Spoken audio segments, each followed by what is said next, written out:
வரவு 8 அணா, செலவு 10. ஒரு நாள் போதுமா? இருட்டு. அப்பா இந்த தந்தை பெயர் சுப்பிரமணிய பிள்ளை. பாலையா இளம் வயதிலேயே நடிப்பின் மீது அதிக ஆர்வம் கொண்டிருந்தார். பல நாடக கம்பெனிகளில் சேர்ந்து பல்வேறு வேடங்களில் நடித்து சிறந்த நடிகராக உருவானார். ஜூபிட்டர் தயாரிப்பான மோகினி என்ற படத்தில் 2 கதாநாயகர்கள், ஒருவர் எம்.ஜி.ஆர், மற்றொருவர் பாலையா.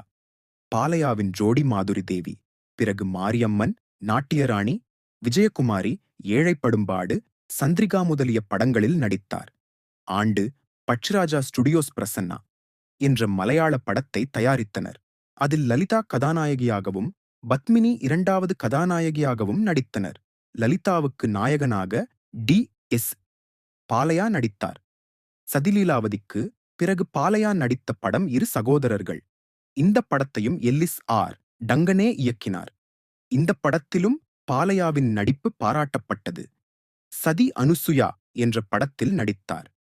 எம்.கே. தியாகராஜ பாகவதர் நடித்த அம்பிகாபதி இல் வில்லனாக நடித்திருந்தார்.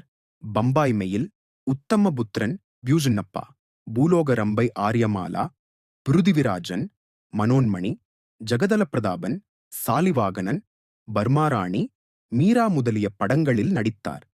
பாலையாவின் வாழ்க்கையில் குறிப்பிடத்தக்கவருடமாகும்.